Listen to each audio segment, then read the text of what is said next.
everyone. In this video edition of the Bidline Bulletin, we're going to talk about how to get the most days off in a couple different ways. My name's Jesse Beach, and I'm the chairman of the JPWG, or the PBS Working Group, and I'm going to walk you through this. So we're going to start. We have just a current blank bid tab open here. We're going to start by adding a bid group, and we're going to select Pairings Bid Group. Remember, if you ever wanted to use a reduce lower limit line, you would just click the letters and then add this below. But we're not going to do that for right now, just another friendly reminder.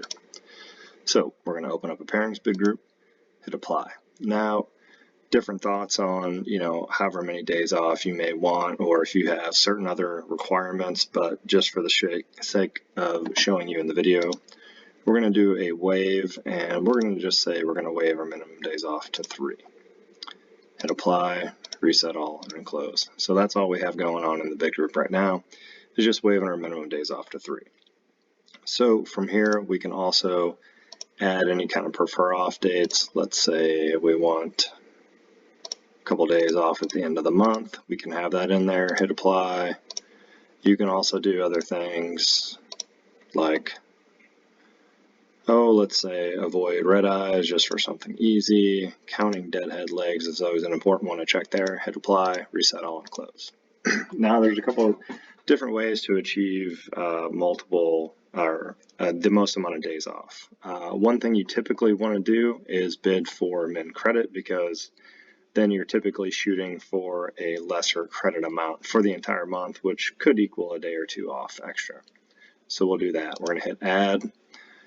We're going to use set condition and look for the minimum credit window, and then we'll hit apply.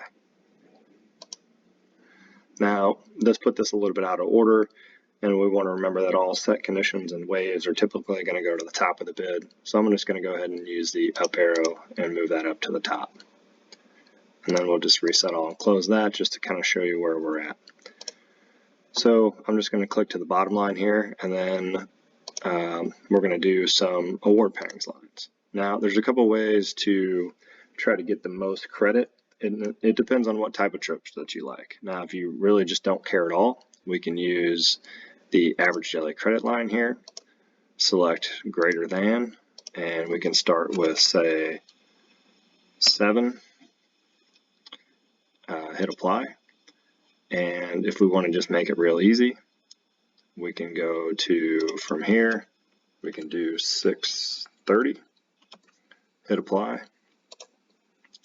From here, we can go to 6 and hit apply, and so on and so forth. So what that's doing is it's always kind of picking off the top of the chart the trips that have the highest credit per day. And what that's going to do is the more credit that you have per day is going to eventually result in more days off, because let's just say, for instance, you could do 10 8-hour day trips in a day. That's 80 hours of credit. That should land you in the normal credit window most months, and your line would be complete. And if that was the 30-day off, if you did 10 day trips, you would essentially have 20 days off. So that's kind of the theory that you're looking for here.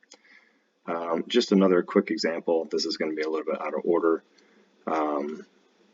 But if you didn't want to go down an hour each time, you could just say, or you didn't want to type that in each time is what I'm trying to say. You could award average daily credit greater than, and we'll just say 8 here just to make it easy. There's rarely trips that are greater than 8, and hit apply.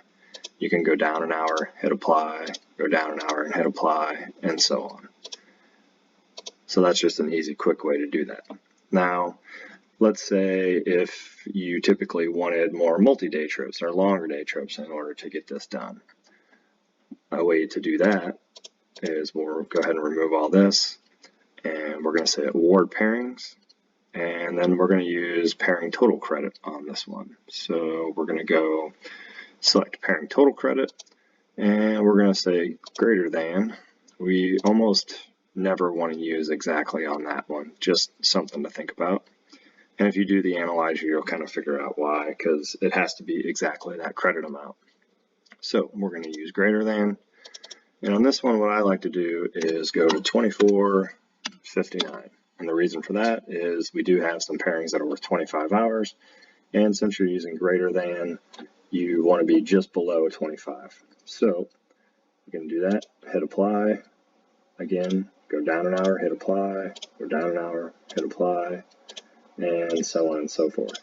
So what that is doing, again, is essentially, it's always picking off the highest credit possible trip available at that time. So if we were to use the pairing analyzer here, which it's probably not going to work because there's no pairing in the actual system right now, but if you were to use the pairing analyzer on each one of these tabs, it would match the trips that are above that pairing total credit. And you could select the different lines here, like added to potential awards or total potential awards in that case. And then your prefer off dates would show any pairings that are in orange that are removed from the pool. So we do have another video on how the pairing analyzer works, but that's essentially a quick, easy way to get the most days off in a bid.